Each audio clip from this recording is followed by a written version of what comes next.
Is the equation an identity? So suppose I have a trig equation and I'm wondering whether or not that equation is always true. Is it an identity, yes or no? Let's talk about how we can tell as well as how we can justify that answer. If this equation is an identity, I should be able to algebraically manipulate the left and algebraically manipulate the right and have the two pieces match. There's nothing I can do on the right, it's just a 1. What can I do on the left? Well, let's see, squaring something, what does that mean? That means multiplying it by itself. So squaring that item means multiplying sine theta plus cosine theta by another sine theta plus cosine theta.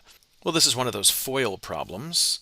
Let's see, the first sine theta times sine theta would be sine squared theta. The outer sine theta cosine theta.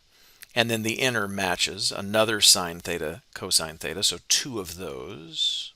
And then the last looks like cosine squared theta. I'm algebraically manipulating the left side. Now, what's supposed to pop out at me, of course, is I have a sine squared theta plus a cosine squared theta, which is equal to 1. And so this has now become 1 plus 2 sine theta cosine theta.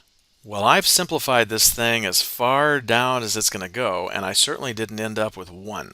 And so I'm thinking, I don't think this is an identity. But how can I know for sure? How can I really justify that answer? The algebra didn't quite work out for me. And the answer is I need to find a counterexample. That just means I need to go back to the original equation, and I need to find one angle, just one, that makes this equation come out not true. That would be enough to prove that this is not an identity. Well, let's try to find one. Let's pick angles we can easily work with by hand. How about pi over 2?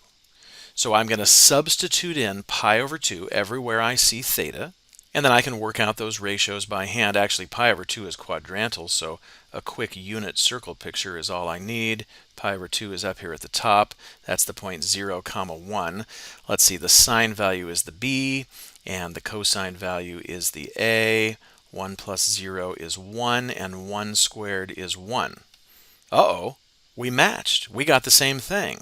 So does that mean this is an identity?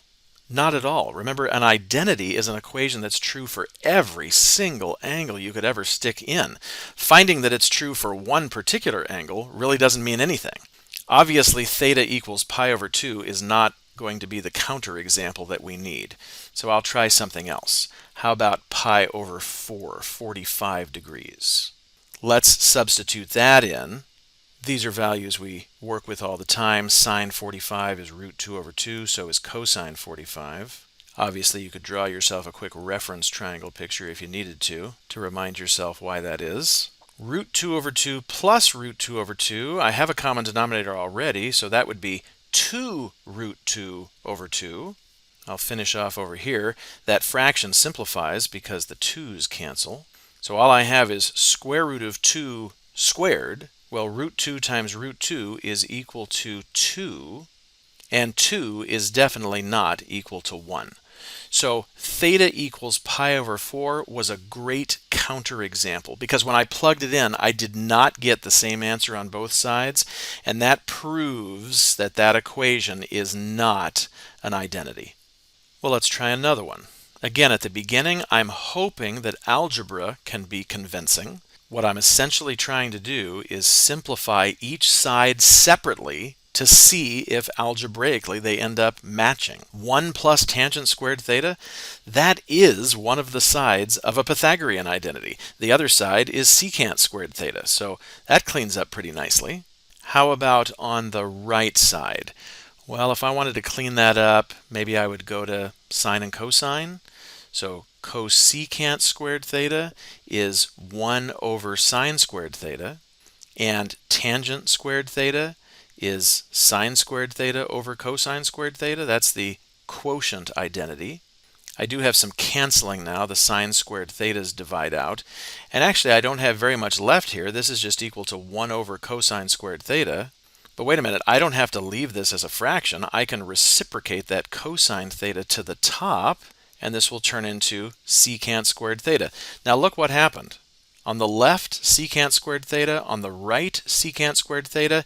If algebraically you simplify each side and the two sides match, you can absolutely say, yes, this is an identity, and you have justified your answer using algebra. One way we could still convince ourselves that this is true is we could go to the graphing calculator.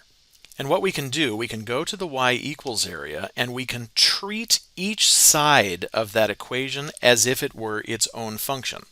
So the left said 1 plus tangent squared theta.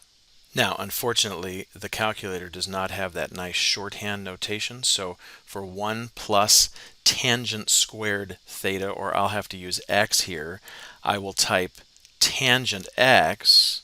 I need to close the parentheses and then hit squared. And at least on this calculator, that is interpreted as the entire tangent x being squared. Depending on your calculator, you may need an extra set of parentheses around the entire tangent x. In the y2 line, I will type the right side of our equation. It was cosecant squared theta tangent squared theta. Again, I'll have to think about how to type this in.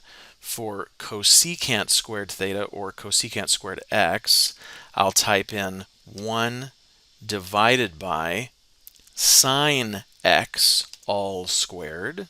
Notice, just to be safe, I've put that first factor in a set of parentheses. I think I'll do that with the other one too. The other one is tangent squared x in this case. Well, we know how to type that in, and I'll close off that other parentheses. Now, why am I doing all of this? Well, if this is an identity, then the two functions should match. So I'll try the zoom trig window since I don't have any other preference. You'll notice the blue graph coming up and then the red graph coming up lying right on top of it. And so that convinces me as well, yeah, we've definitely done this right. Our equation is an identity. Thanks for watching.